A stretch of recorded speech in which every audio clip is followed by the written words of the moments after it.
Selamat pagi Bapak Ibu Saudara-saudaraku yang kekasih di dalam Tuhan.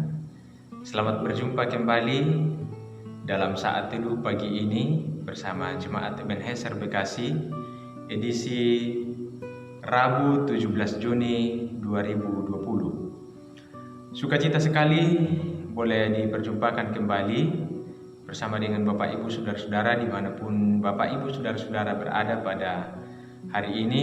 Kiranya kasih dan karunia Tuhan senantiasa mensukacitakan kita di dalam menjalani kehidupan kita hari lepas hari, meski berbagai dinamika kehidupan silih berganti kita alami dalam hidup kita. Kita akan merenungkan firman Tuhan pada pagi hari ini. Marilah kita satukan hati kita untuk menghadap Tuhan dalam doa. Kita berdoa. Bapa di surga, Allah yang Maha Kasih, kami datang di hadapan hadirat-Mu dengan pujian dan limpah syukur, karena kami sungguh-sungguh merasakan betapa baiknya Engkau kepada kami di dalam menjalani hari-hari kami sampai pada saat ini. Bahkan ketika kami dibangunkan pagi ini, pada saat ini pun kami merasakan semua ini karena kasih-Mu dan anugerah-Mu. Kami bersyukur untuk semuanya itu Tuhan. Biarlah kasih-Mu yang senantiasa Engkau nyatakan bagi kami, menjadikan kami semakin berhikmat menjalani kehidupan ini untuk memuliakan Engkau. Kami akan menjalani kehidupan kami di hari ini. Kami rindu untuk bersama-sama merenungkan firman-Mu. Kuasa Roh Kudus-Mu kiranya melingkupi hati kami untuk bisa memahami firman-Mu dengan baik. Ampuni kami Tuhan atas segala salah dan dosa kami, keterbatasan kami melakukan kehendak-Mu. Layakkanlah kami untuk membaca dan merenungkan akan firman kebenaran-Mu di pagi ini. Ini doa kami, ungkapan syukur kami naikkan kepadamu di dalam Kristus Tuhan kami. Amin. Bapak Ibu Saudara-saudara yang dikasihi Tuhan, firman Tuhan yang saya persiapkan pada pagi hari ini untuk kita buka, kita baca, dan kita renungkan, saya pilih dari kitab Yosua pasal 5 ayat 13 sampai pada ayat yang ke-15.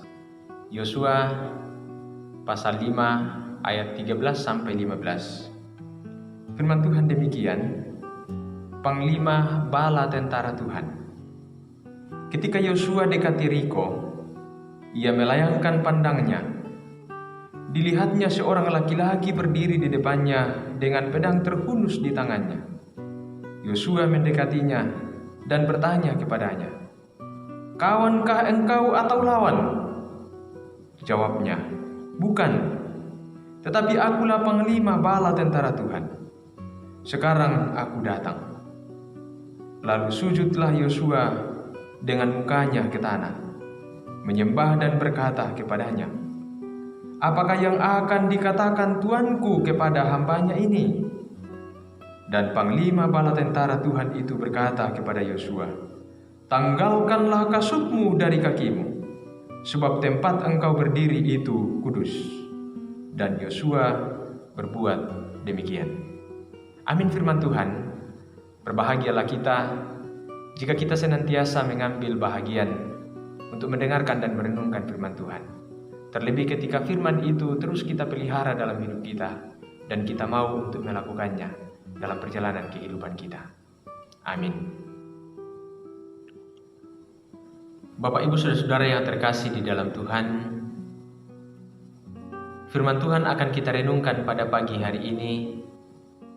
Saya memberi sebuah tema, medan perang atau tanah yang kudus. Medan perang atau tanah yang kudus. Ketika sebuah masalah datang dalam hidup kita, Di manakah hati dan pikiran kita akan tertuju?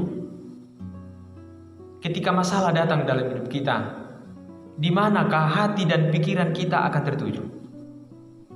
Apakah kepada besarnya masalah yang kita hadapi, atau kepada besarnya kuasa Tuhan yang menyertai kita? Saudara-saudara, di saat hati dan pikiran kita tertuju pada berbagai masalah dalam hidup kita yang kita hadapi dalam hidup ini, maka perjalanan kehidupan kita akan selalu terlihat sebagai medan perang yang menakutkan dan mengerikan. Namun ketika kita selalu melihat kebesaran kuasa Tuhan yang menyertai kita di dalam menjalani kehidupan ini, maka masalah sebesar apapun di depan kita akan selalu tampak seperti tanah yang kudus. Tak ada hal lain yang terlihat, hanya kuasa Tuhan yang menaungi kita. Saudara-saudara yang kekasih di dalam Tuhan, Yosua dan bangsa Israel segera diperhadapkan dengan sebuah kekuatan besar, yakni Yeriko, sebuah kota yang berkubu, dan tentu dengan prajurit-prajurit yang terlatih dan berpengalaman dalam hal perang. Yosua dan bangsa Israel sebelum memasuki medan perang, hati dan pikiran mereka sudah sedang dipenuhi oleh berbagai ketakutan dan kecemasan karena medan perang yang terlebih dahulu menguasai hati dan pikiran mereka, bahkan sebelum mereka sampai di medan perang yang sesungguhnya. Yosua berada di sekitar Yeriko, dan dalam pandangannya dia melihat betapa beratnya untuk menaklukkan kota itu. Seketika itu, dia dikejutkan oleh seorang laki-laki yang berdiri di depannya dengan pedang yang terhunus di tangannya. Sangat menakutkan, bukan? Sedang melihat Yeriko dengan penuh kecemasan dan ketakutan, tiba-tiba di depannya telah berdiri seorang laki-laki dan dengan pedang yang terhunus di tangannya. Yosua pun menaruh curiga pada laki-laki itu. Lalu dia mengajukan sebuah pertanyaan untuk memastikan siapakah laki-laki itu sebenarnya. Lalu Yosua bertanya, "Kawankah engkau atau lawan? Kawankah engkau atau lawan?" Dan ketika orang itu memperkenalkan dirinya, ternyata dia adalah panglima bala tentara Tuhan. Setelah mengetahui hal itu, Yosua segera bersujud dengan muka yang sampai ke tanah. Seketika itu juga, Yosua menyadari kebesaran Tuhan sedang berada di depannya dalam menghadapi musuh-musuhnya. Tuhan tidak ingin Yosua fokus untuk melihat kekuatan musuh dalam benteng pertahanan yang kokoh, tetapi Tuhan ingin mengalihkan perhatian Yosua untuk percaya kepada penyertaan Tuhan. Daripada kamu melulu memandangi tempat ini sebagai medan perang yang menakutkan dan mengerikan, lebih baik lihatlah tempat ini sebagai tempat yang kudus. Bukankah sehari-hari Bapak Ibu saudara-saudaraku yang kekasih di dalam Tuhan, ketika kita menjalani hidup ini dengan berbagai beban-beban hidup di dalamnya, dengan berbagai kecemasan, dengan berbagai kegelisahan, dan ditambah lagi dengan keganasan virus corona yang telah beberapa bulan ini melanda negeri kita. Lalu ketika pikiran kita, hati kita terfokus kepada hal-hal seperti itu, maka mungkin saja kita akan melihat perjalanan hidup ini seakan-akan seperti hamparan medan perang yang menakutkan. Dari firman Tuhan ini, kita hendak diajarkan, daripada kita terus-menerus melihat perjalanan hidup ini dengan berbagai beban, lebih baik kita melihatnya sebagai tempat kudus di mana Tuhan sedang berada di dalamnya, dan kita diajak untuk memuliakan Dia di dalam seluruh rentang kehidupan yang masih dianugerahkannya untuk kita jalani dalam dunia ini. Yosua diminta untuk menanggalkan kasutnya. Tanggalkanlah kasutmu dari kakimu, sebab tempat engkau berdiri itu kudus. Bapak Ibu saudara-saudara yang kekasih di dalam Tuhan, cobalah bayangkan, kira-kira apa yang muncul dalam pikiran Yosua. Mungkin Yosua berpikir, apa-apaan ini? Dalam situasi yang menegangkan dan menakutkan ini, tapi kok justru kita disuruh untuk menanggalkan sepatu dari kaki? Strategi perang macam apa ini? Bukankah sebaiknya dia harus diminta untuk mengencangkan ikat sepatunya? Toh malah disuruh untuk melepaskan kasutnya. Atau adakah strategi perang yang baru yang Tuhan ingin ajarkan kepada Yosua? Dengan menyerang tanpa sepatu? Atau kejar-kejaran dengan musuh dengan sepatu ada di tangan? Sungguh sesuatu yang terlihat aneh dan lucu, bukan?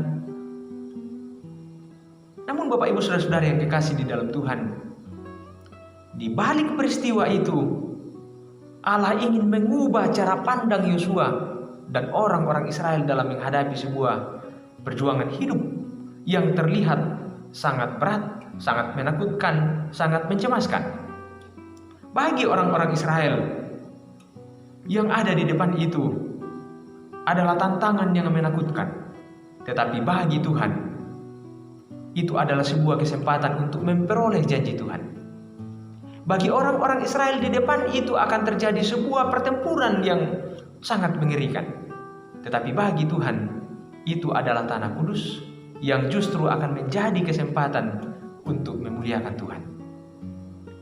Bapak Ibu saudara-saudaraku yang kekasih, terkadang iman kita sangat dipengaruhi oleh situasi seperti apa yang sedang kita hadapi hari ini. Sehingga terkadang kita merasa ada saat-saat di mana iman kita terasa sangat kuat dan kokoh. Tetapi ada pula saat-saat di mana kita merasa iman kita teramat lemah di dalam menjalani kehidupan ini.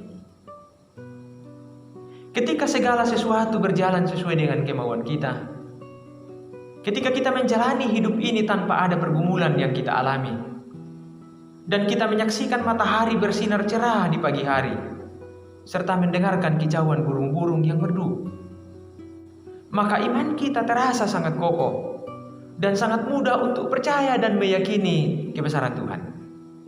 Tetapi sebaliknya, ketika situasi hidup kita terasa berat, pergumulan tiada hentinya kita alami, bahkan kita melihat di depan kita ada tantangan yang teramat besar dan berat, maka kadang tiba-tiba iman kita menjadi sangat lemah, dan Allah yang tadinya kita percayai kebesarannya tiba-tiba seakan-akan menyusut menjadi sangat kecil seperti Ratu Peri dalam cerita-cerita dongeng, yang kelihatannya kebesaran Tuhan itu tampak seperti capung kecil yang terbang melayang-layang. Sulit lagi untuk mempercayai kemahakuasaannya yang akan datang menolong kita ketika kita dalam menghadapi berbagai macam masalah yang menurut kita sulit dan teramat berat. Bapak Ibu saudaraku yang kekasih di dalam Tuhan, Yosua dalam pembacaan kita pagi ini mengambil sebuah sikap menyembah yang sangat luar biasa. Dia segera bersujud dengan muka sampai ke tanah. Hal ini menggambarkan sebuah keyakinan kokoh dari Yosua tentang kebesaran dan kuasa Tuhan yang menyertainya. Dan keyakinan Yosua itu sungguh-sungguh terbangun dalam hidupnya. Sikap bersujud ini menunjukkan kepercayaannya dengan sungguh kepada kedaulatan Tuhan yang menyertainya. Maka dia tidak akan gentar lagi untuk menghadapi musuh, sekuat apapun musuh yang akan dihadapinya di depan. Karena kekuatan untuk menghadapi bangsa yang kuat dan besar itu bukan kekuatan dari dirinya sendiri, melainkan dari kekuatan ilahi. Yosua akan menghadapi bangsa yang besar dan kuat itu bukan dengan kekuatan dari dirinya sendiri, tetapi dengan kekuatan ilahi. Tuhan ingin kita menjalani hidup ini dengan mengandalkan kekuatan dari Dia. Dan dengan demikian, kita melihat seluruh rentang perjalanan kehidupan kita ini adalah tanah kudus, yang di atasnya kita mengambil kesempatan untuk bersujud menyembah dan memuliakan Tuhan. Bukan melulu melihatnya sebagai masalah, lalu memandang seluruh rentang perjalanan kehidupan ini seumpama sebagai hamparan medan perang yang menakutkan dan mengerikan. Karena itu Bapak Ibu Saudara-saudaraku yang kekasih di dalam Tuhan, bersukacitalah senantiasa di dalam Tuhan. Jalanilah hidupmu dengan penuh pengharapan kepada Dia yang mengaruniakan hidup ini kepada kita. Selamat menjalani kehidupan hari demi hari dengan berbagai tugas tanggung jawab yang dipercayakannya kepada kita, dengan berbagai dinamika kehidupan yang telah menanti di depan untuk kita hadapi. Tuhan kiranya menguatkan, mengokohkan iman kita untuk senantiasa berharap penuh kepadanya. Salam kasih, Tuhan memberkati. Amin. Marilah bersama-sama kita angkat pujian bagi Tuhan. Hai bangkit bagi Yesus pahlawan salibnya.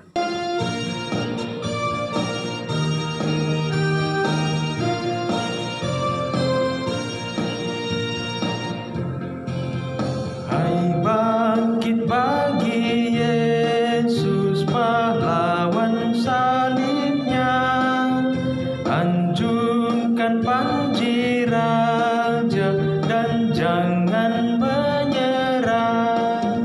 Dengan semakin jaya Tuhanmu ikutlah, sehingga tiap lawan berlutut menyembah. Hai bangkit bagi Yesus, dengar panggilannya, hadapilah tantangan harinya inilah, dan biar tak terbilang pasukan kuasa gelap, semakin berbahaya, semakin kau tegak. Bapak Ibu Saudara-saudara terkasih, marilah kita satukan hati kita untuk menghadap Tuhan dalam doa. Kita berdoa. Allah Bapa yang ada di dalam kerajaan surga, kami bersyukur kepadamu untuk segala kasih-Mu dan kebaikan-Mu bagi kami. Kami diberi kesempatan untuk masuk dalam saat teduh pada pagi ini, dan di dalamnya kami membaca dan merenungkan firman-Mu. Kiranya firman-Mu yang telah kami dengarkan bersama menjadikan kami semakin menjalani kehidupan ini dengan bijaksana, sesuai dengan tuntunan firman-Mu, sehingga kami dapat menjalani hidup ini terarah pada jalan-jalan yang Engkau kehendaki. Karena itu ya Tuhan, kiranya kuasa Roh Kudus-Mu memampukan kami untuk mewujudkan firman-Mu ini di dalam keseharian kami, dalam langkah hidup yang Tuhan percayakan untuk kami jalani dari hari ke hari. Ya Bapa di surga, pada pagi hari ini kami datang membawa kepadamu segala situasi hidup kami dalam berbagai keadaan yang kami alami saat ini, baik pribadi, keluarga kami, persekutuan kami, bangsa dan negara kami, dalam segala keadaannya. Tuhan tahu segala keadaan dan situasi kami. Ada yang dalam keadaan sakit, ada yang dalam keadaan berduka cita, ada yang dalam keadaan bergumul dalam berbagai situasi hidup, ada yang dalam berbagai perjuangan menjalani kehidupan ini, ada yang dalam sukacita karena berbagai berkat Tuhan yang mereka rasakan dalam hidup mereka. Semuanya itu Tuhan, kami bawa di hadapan-Mu. Engkau yang memberkati kami untuk dapat menjalani kehidupan ini dengan sebaik-baiknya, meski dengan berbagai dinamika kehidupan yang silih berganti kami alami dari hari ke hari. Pada pagi hari ini ya Tuhan, kami telah mempersiapkan hati kami telah mempersiapkan hidup kami. Penuhilah kami dengan hikmat-Mu untuk menjalani kehidupan ini, untuk mengangkat tugas tanggung jawab kami, untuk melakukan berbagai macam aktivitas yang Tuhan percayakan untuk kami jalani pada hari ini. biarlah kami dapat menjalani dengan sebaik-baiknya sesuai dengan kehendak Tuhan. Karena itu ya Tuhan, mampukanlah kami dengan kuat kuasa yang daripadamu. Ampuni kami Tuhan, sempurnakan kami yang berdoa kepadamu. Di dalam nama Tuhan Yesus Kristus, Juru Selamat kami. Amin. Bapak Ibu Saudara-saudaraku yang kekasih di dalam Tuhan, demikianlah perjumpaan kita pada pagi hari ini dalam saat teduh ini. Biarlah kiranya kasih Tuhan senantiasa melingkupi kita di dalam menjalani kehidupan kita hari demi hari. Salam kasih, Tuhan memberkati kita sekalian. Amin.